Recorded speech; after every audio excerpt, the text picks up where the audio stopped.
नमस्कार दोस्तों, मैं नवनीत पचौरी, एक साइकोलॉजिस्ट, कैरियर काउंसलर, आप सबके सामने मनोसंवाद नाम के इस चैनल पर उपस्थित हूँ। और अब से मैं आपकी लगातार बाल विकास की क्लास लूँगा। बाल विकास एक ऐसा विषय है जिसकी आज के समय में बहुत आवश्यकता है, न केवल बच्चों के लिए, टीचर्स के लिए, बल्कि पेरेंट्स के लिए भी। क्योंकि पेरेंट्स और टीचर मिलकर कहीं न कहीं बच्चों को गाइड करते हैं। तो उस गाइडेंस में बाल विकास उनकी बहुत हेल्प कर सकता है और करता भी है। इसीलिए गवर्नमेंट पॉलिसी के अकॉर्डिंग आज हर एक टीचर्स को बाल विकास का सिलेबस पढ़ना पड़ता है। बाल विकास या चाइल्ड डेवलपमेंट है क्या, ये हम आपको अभी बताएंगे। वास्तव में ये एक साइकोलॉजी का पार्ट है, मनोविज्ञान के नाम से जिसे हम जानते हैं। मनोविज्ञान से अलग हुआ बाल मनोविज्ञान। बाल मनोविज्ञान में हम बालक के व्यवहार का अध्ययन मनोवैज्ञानिक विधियों के द्वारा करते हैं। और मनोविज्ञान की भी कुछ ऐसी परिभाषा है, psychology is the study of human behaviour. कुछ लोग मुझसे पूछते हैं कि सर मनोविज्ञान अर्थात मन की बात जान लेना? नहीं नहीं, बिल्कुल नहीं। मनोविज्ञान मन की बात जानना नहीं है। मनोविज्ञान मन का व्यवहारिक अध्ययन करने वाला विज्ञान है, अर्थात व्यवहारों का अध्ययन करना।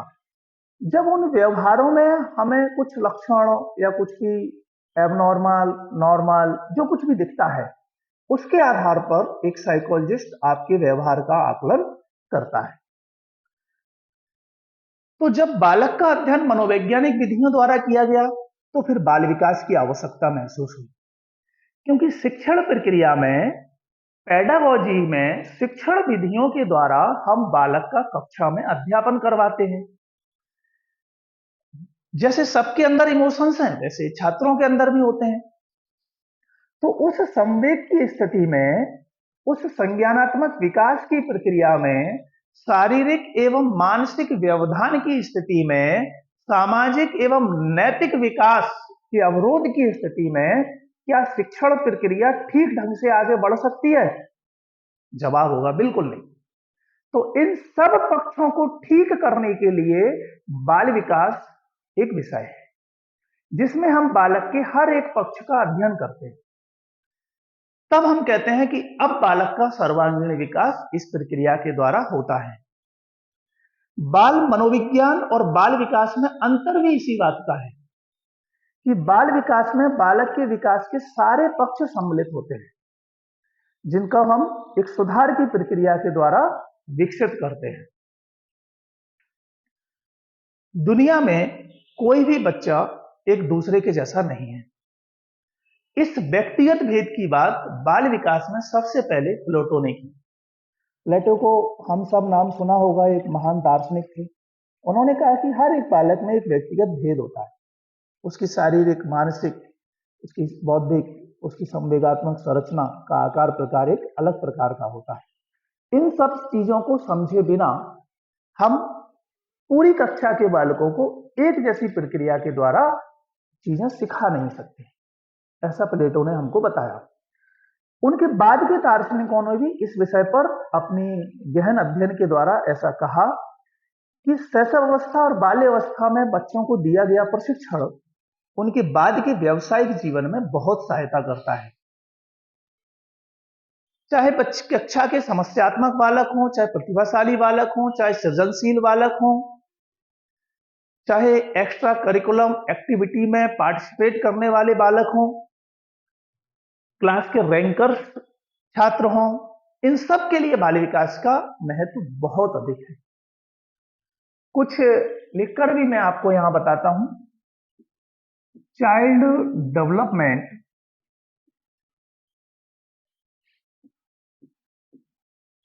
ये वो शब्द है जिस पर भारत का भविष्य भी टिका हुआ है। आज भारत में हर जगह आत्मनिर्भर होने की बात कर रही है। आत्मनिर्भरता अर्थात क्या? जैसे एक सरकारी नौकरी प्राप्त कर लेना आत्मनिर्भरता है। एक एक बच्चे को स्किल्ड बनाना, उसकी स्ट्रेंथ पर कार्य करना, उसकी ग्रोथ को आगे ले जाना ये हम सब की जिम्मेदारी है, तब कोई सा भी राष्ट्र आत्मनिर्भर बनेगा।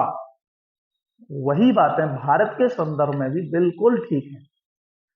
तो हर एक बच्चे का हमें बहुत बारीकी से ध्यान रखना पड़ेगा, हम सबकी जिम्मेदारी है।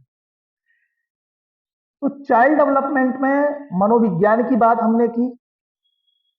बहुत सारे लोग एक मनोविज्ञान के बारे में भी सवाल पूछते हैं कि सर मनोविज्ञान की उत्पत्ति कैसे हुई। तो बहुत सरल तरीके से मैं आपको बताता हूं कि मनोविज्ञान पहले दर्शन शास्त्र की एक शाखा हुआ करता था। तो नीचे से ऊपर की तरफ चलेंगे तो सबसे पहले दर्शन शास्त्र।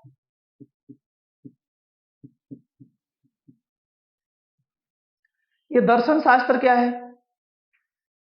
आपके देखने का नजरिया, किसी भी विषय वस्तु के प्रति, व्यक्ति के प्रति आपका जो दृष्टिकोण है, आपका जो नजरिया है, उसे हम दर्शन कहते हैं।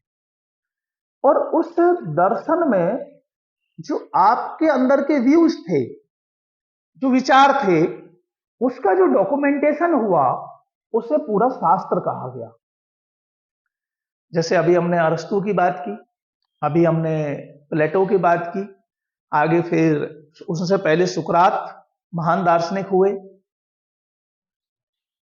तो दर्शन शास्त्र से अलग होकर कौन सा विषय बना? मनोविज्ञान।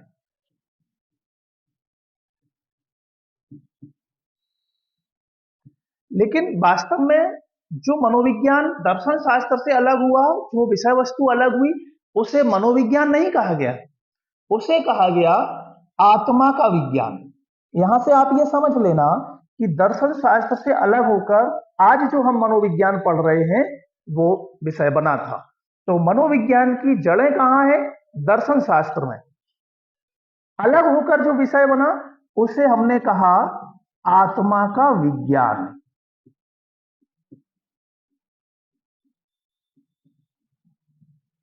ये आत्मा का विज्ञान, इसे किसने कहा? अरस्तु।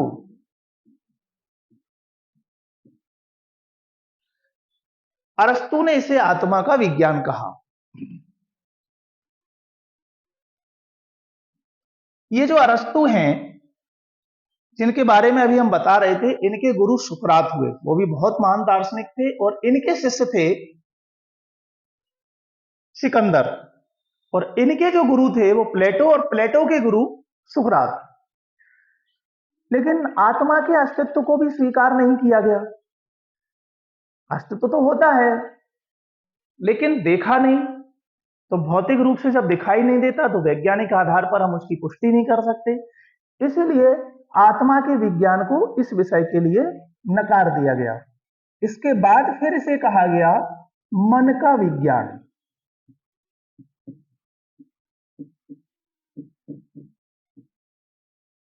मन या मस्तिष्क का विज्ञान। लेकिन मन भी आत्मा की तरह अदृश्य है, जो हमको दिखाई नहीं देता, तो उसके अस्तित्व पर भी सवाल थे, वैज्ञानिक रूप से पुष्टियां संभव नहीं थी, इसलिए मन के विज्ञान को भी नकार दिया गया। लेकिन यह नाम दिया था पैम्पोनॉजी ने।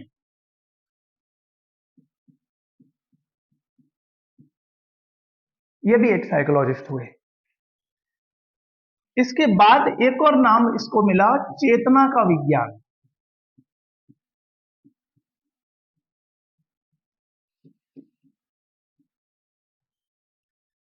चेतना का विज्ञान, चेतना का विज्ञान, इसे नाम दिया विलियम वुंट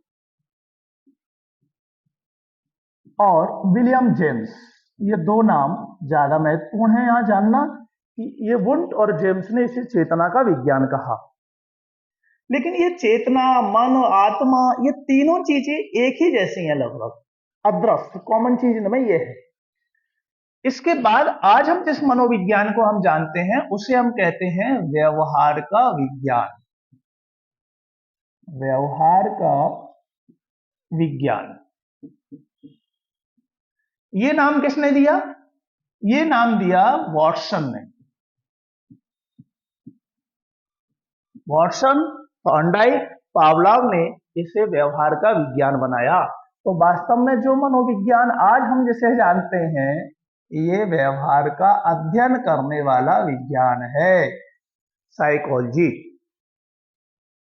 हालांकि इंग्लिश में साइकी प्लस लॉजी से साइकोलॉजी बना, पर साइकी का अर्थ आत्मा ही होता है, इसलिए इसे सबसे पहले आत्मा का विज्ञान भी कहा गया था। तो बालक के संवेग, उसकी संज्ञानात्मक विकास की स्थिति, जिसे हम कॉग्निटिव डेवलपमेंट कहते हैं, उसके बिहेवियर का इंट्रोड्यूस कि इसका ऐसा बिहेवियर क्यों है, कुछ सुधार कैसे हो सकता है, उसके लिए हम इसमें सीबीटी टेक्निक का यूज करते हैं, कॉग्निटिव बिहेवियर थेरेपी। साइकोलॉजिस्ट जब काउंसलिंग करते हैं तो इस सीबीटी का यूज करते हैं, एक सीबीटी और सीडीटी। जब किसी व्यक्ति की सोचने और समझने की क्षमताएं कम होने लगती हैं तो हम वहां पर इन थेरेपी का यूज करते हैं, एक सीबीटी यानी कि कॉग्निटिव बिहेवियर थेरेपी, और फिर एक और होती है सीडीटी, कॉग्निटिव ड्रिल थेरेपी। आगे भी कभी समय मिलेगा तो हम आपको इन थेरेपीज के बारे में बहुत अच्छे से बताएंगे। तो ये क्लास और मनोविज्ञान के बारे में ये सब जानकारी आपको अच्छी लगी हो तो आप मुझे बता सकते हैं कमेंट्स के द्वारा। और अगर ये क्लास आपको अच्छी लगी है, पसंद आई है और आप चाहते हैं कि आगे भी ये क्लास चले, तो मेरी आपसे गुजारिश है कि आप चैनल को सब्सक्राइब और लाइक जरूर करें। Thank you so much.